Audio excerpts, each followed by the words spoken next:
अस्सलामुअलैकुम student, welcome to our channel educate ji. इस लेक्चर में हम जिन टॉपिक्स को डिस्कस करेंगे उनकी आउटलाइन या समरी ये है। Number 1, measures of performance. इस टॉपिक्स में हम डिस्कस करेंगे वो कौन से पैरामीटर्स हैं जिन पर कंप्यूटर की परफॉर्मेंस डिपेंड करती है और कैसे इसे कैलकुलेट किया जाता है। Second, introduction to an example processor SRC। SRC एक आर्किटेक्चर है, इसे डिस्कस करेंगे। Third, SRC notation. फिर इस प्रोसेसर में डिफरेंट नोटेशंस इस्तेमाल होती हैं, उन्हें डिस्कस करेंगे। स्टूडेंट, हमारा फर्स्ट टॉपिक है मेजर्स ऑफ परफॉर्मेंस। अगर स्टूडेंट हम एक प्रोग्राम को एक कंप्यूटर पर रन करते हैं और वो एग्जीक्यूट होने के लिए बहुत टाइम लेता है तो हम कहते हैं इसका एग्जीक्यूशन टाइम बहुत ज़्यादा है, इसलिए इसकी परफॉर्मेंस अच्छी नहीं है।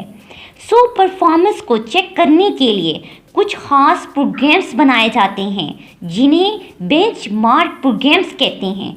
इनको ऐसे डिफाइन करेंगे, these programs are intended to approximate the real workload that the user will want to run on the machine. Actual execution time can be calculated by running the programs on the machines. एक machine की performance को major करने के लिए ये tools इस्तेमाल होती हैं, मतलब हम इनके ज़रिए परफॉर्मेंस को मेजर कर सकते हैं। Number 1, execution time. Execution time is simply the time it takes a processor to execute a given program. मतलब वो टाइम जिसमें प्रोसेसर एक प्रोग्राम को एग्जीक्यूट करता है उसे एग्जीक्यूशन टाइम कहते हैं। अब इसका फॉर्मूला है student, execution time is equal to IC मतलब instruction count multiply CPI। CPI का मतलब है average number of systems clock periods to execute an instruction, multiply T मतलब क्लॉक पीरियड। अब IC का मतलब ये है कि टोटल नंबर ऑफ इंस्ट्रक्शन है स्टूडेंट। CPI का मतलब है कि एक इंस्ट्रक्शन पर टाइम में या पर साइकिल में एग्जीक्यूट होगी तो वो टाइम और टोटल जो क्लॉक टाइम होगा, इनकी multiplication equal to execution time है। और इसके ज़रिए अब हम परफॉर्मेंस को मेजर कर सकते हैं कि अगर एक प्रोसेसर का एग्जीक्यूशन टाइम जितना कम होगा इसकी परफॉर्मेंस इतनी ही बेस्ट होगी। सेकंड जो टूल है स्टूडेंट वो है MIPS मतलब millions of instruction per second. इसका फॉर्मूला है MIPS is equal to IC divided by ET multiply into 10⁻⁶। IC मतलब इंस्ट्रक्शन काउंट, टोटल इंस्ट्रक्शन, और ET का मतलब है एग्जीक्यूशन टाइम। इसका मतलब हुआ स्टूडेंट कि MIPS और एग्जीक्यूशन टाइम इन्वर्सली प्रोपोर्शनल हैं। अगर एग्जीक्यूशन टाइम ज़्यादा हुआ तो MIPS कम होगा। और ये एक एक्यूरेट वे नहीं है परफॉर्मेंस को चेक करने का, क्योंकि जैसे एक मशीन है रिस्क, उसमें ज़्यादा इंस्ट्रक्शन होती हैं। जब ज़्यादा इंस्ट्रक्शन स्टूडेंट होगी तो वहाँ पे हमारे पास MIPS की वैल्यू इतनी एक्यूरेट नहीं आ सकती। नेक्स्ट है स्टूडेंट हमारे पास MFLOPS millions of floating point instruction per second. ये MIPS के मुकाबले में ज़्यादा बेस्ट है। इसकी रीज़न ये हैं, फ्लोटिंग पॉइंट ऑपरेशन थोड़े कम्प्लेक्स होते हैं, इसलिए ये हार्डवेयर के बारे में सही बता सकते हैं कि उनकी कैपेबिलिटीज़ क्या हैं। Second, overhead operation which from memory result storage or to the memory etc. are effectively linked with the floating point operations they support. Next जो मेजरमेंट है हमारे पास वो है व्हीटस्टोन। ये एक बेंचमार्क प्रोग्राम है जो परफॉर्मेंस को मेजर करने के लिए इस्तेमाल होता है और इसका नाम व्हीटस्टोन एल्गोल कंपाइलर से आया है। जब ये कंपाइलर बना रहे थे तो वहाँ से ये प्रोग्राम बनाया गया है। सबसे पहले इसको एल्गोल प्रोग्राम या लैंग्वेज के लिए इस्तेमाल किया जाता था, फिर बाद में इसको फोर्ट्रान, पास्कल और C में भी पोर्ट किया गया है। इसकी परफॉर्मेंस जो है वो कहलाती है MWIPS, मतलब millions of Whetstone instruction per second. Next है स्टूडेंट डायटस्टोन। ये भी एक बेंचमार्क प्रोग्राम है जो इंटीजर वैल्यू में इंस्ट्रक्शन से प्रोसेसर की परफॉर्मेंस को मेजर करता है।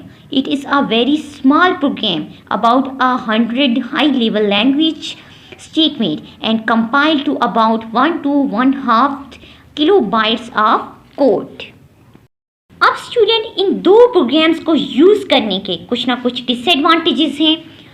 Disadvantages of using whetstone and dhrystones. Number 1, small fit in cache. ये बहुत छोटे प्रोग्राम्स हैं तो इस वजह से हम कहते हैं कि ये इतने बेस्ट नहीं हैं। नंबर 2, ऑब्सोल्यूट, मतलब ओल्ड फैशन इंस्ट्रक्शन मिक्स हैं। नंबर 3, प्रोन, मतलब कम कर देते हैं to compiler tricks. Number 3, difficult to reproduce result, ये रिजल्ट को दोबारा से रिप्रोड्यूस नहीं कर सकते। नंबर जो नेक्स्ट है वो है अनकंट्रोल्ड सोर्स कोड, ये सोर्स कोड को कंट्रोल नहीं कर सकते। नेक्स्ट टॉपिक है स्टूडेंट, हमारे पास एक आर्किटेक्चर है।